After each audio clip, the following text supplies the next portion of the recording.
what's going on? Welcome to Teasing the NFL, your destination for NFL teaser bets. Daniel Saludo here, along with Andrew Chang.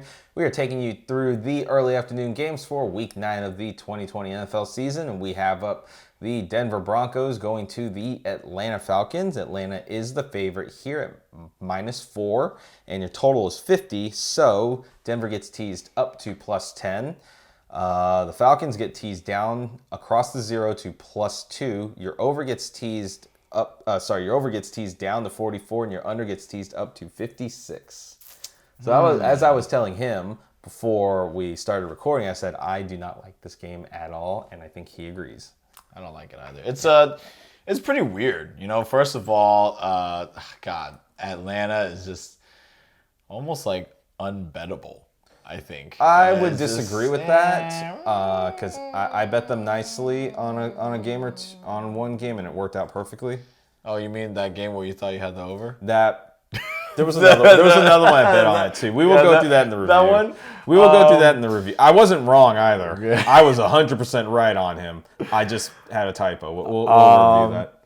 Yeah. So and then what surprised me last week was that the Broncos actually pulled it out against the Chargers. I didn't see that coming. So with these new developments, I just really don't know who the better team is. So I think in this one, I'm just going to lean for the over, which is I think it's very attainable at 44, which is literally just almost 3 touchdowns per team. A couple field goals here and there will get you it. And I think Atlanta can definitely score.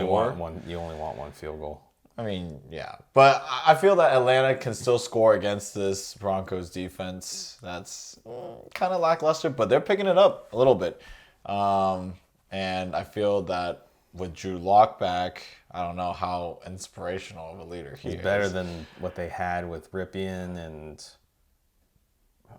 who was the second quarterback that got hurt?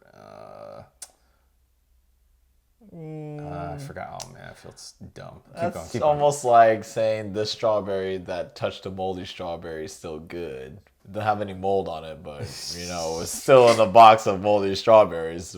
I mean, it looks okay. Yeah, looks okay. Let's eat it. Fair enough. Let's put on a Sunday. But yeah, I like making that comparison. Still, I think the over will hit in this game. At least I hope they do. Melvin Gordon's still running. Philip Lindsay is getting some pretty good touches too. Actually, on the other end, Todd Gurley, who has been pretty surprising to me. For me, also, Gurley's been like the surprise of the season. Because I know that you're trying to tell your brother that he made a mistake, and for some reason, you can't tell him that yet. I said I don't trust him. There's other value, what I perceive other value in the fantasy world, but I wasn't doing the draft, he was, so I couldn't stop him. I was working. But yeah, Gurley has been the biggest surprise in that, obviously we weren't looking for that, 2017 production, but I didn't think he would get any better than he was last season. But he's gotten better, which is great. So the question I have with that is, I mean, you can't really expect him to be that effective against Denver because Denver plays the run pretty well, actually. So right, which is kind of brings me up to my next point. If Calvin Ridley is okay to play, then that opens up a lot for the Falcons too. That's true, but he has to play and he has to be, 100%. You don't want him being 80% like how Mike Evans is 80% most of the time right now. So it makes a huge difference. Is Julio still out? No, Julio's playing. All right, Julio's playing. I like the over on that. All right, very good. Very good. Very good. I, however, do not. Uh-oh. I'm taking a side in this, and it's for the reason he just stated, and that is because of Calvin Ridley. We don't know what his injury is. There's a really good chance that he doesn't play, and even if he does, he won't be 100%. And we have seen what it's like when Matt Ryan only has one alpha wide receiver to throw to.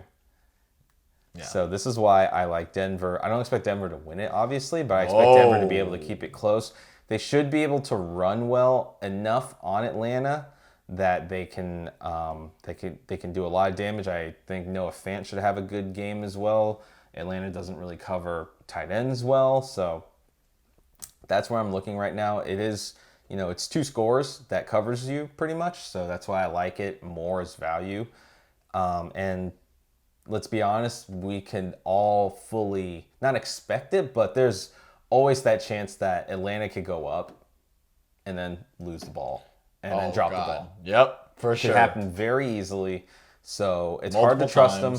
And so that's why I want, you could somewhat deem this game close in my opinion, but I just want as many points as possible since I don't trust either total. You do make a good case for the over if the Atlanta offense is, chugging and rolling good, over's going to hit. It's just that wrench in this. Yeah. Wrench So in the, the other side of that is, what if Atlanta's, out of sync? That's true. So then your over gets killed, but then you're thinking under, but then you're like, oh shoot, what if all all things are working for them? Then your under's dead. So that's why I have a problem with that. So I'm going to take most of the points, or as many points as possible with Denver. I mean, I like that play too. It's just that I'm hopeful for Denver to answer and get a couple touchdowns this week, which I think they will do. It was a pretty, albeit I was pretty close to losing my bet, but it was a pretty nice win against the Chargers. I was like, dude. He texted me saying, I'm down money, and I looked at the line. I was like, dude. I was like, did you forget? I'm like, did you forget what line you got? Because we all know that Denver beat the Chargers by a point. Well, he teased, which I don't recommend, but he teased LA to over the 0 to +2. And I was 2.5. Yeah, 2.5. But I'm looking at this, I'm like, did you forget that you got the Chargers with more than 1 point? And he's like, oh, I got it. Yes! I was like, you're welcome. I mean, at the moment, I still had I stacked New Orleans, so New Orleans. Yeah, you were fine. Yeah, you were fine. You didn't worry about that. I mean, when you got like tens and thousands bets going on, you just go, I can. Big ballin' Andrew. No, that's not true, guys. That's not true. Yeah. Actually, renting this Rolex from Danny. So, anyways, this is yeah, that's yours, man. That's mine? That's yours, bro. It's got your name on the back. Oh, I appreciate you getting it custom engraved for me. Yeah, but I do see Denver kind of having that good energy, and if you believe in momentum going into this and trying to, feel good about their team a little bit because they need it. The Falcons, I think they want to play a little hard too, so I'm kind of expecting the over. But Danny's option in having Denver +10, having a close game, I do like that as well. So I don't necessarily say anything wrong about it. However, this for me will not be neither of us are betting this. Higher tier. No, it's bets. very low. There's plenty of other value to be found in other games, and this is a game that we don't want any part of. That's right. Yeah. So quick review. Andrew wants the over at 44. He thinks he's going to get a shootout, which he definitely could. My preference is Denver +10. I want more of the points, and I kind of deem this to be close enough that 10 points should be good enough on a teaser. But let us know what you think of this game. Leave it in the comments below if you're betting this or if you're a fan of one of these teams. Let us know, and we always like hearing and seeing what you guys think. But until then, for Andrew Chang, I'm Daniel Saludo. Make sure if you like this video, give us a thumbs up, give it a like, subscribe, tick the notification bell, and select all. That way you stay up to date with all of our latest videos and previews for the rest of the season. But until next time, thank you for joining us here on Teasing the NFL. Make sure you get your bets in, and of course, don't forget to be a tease.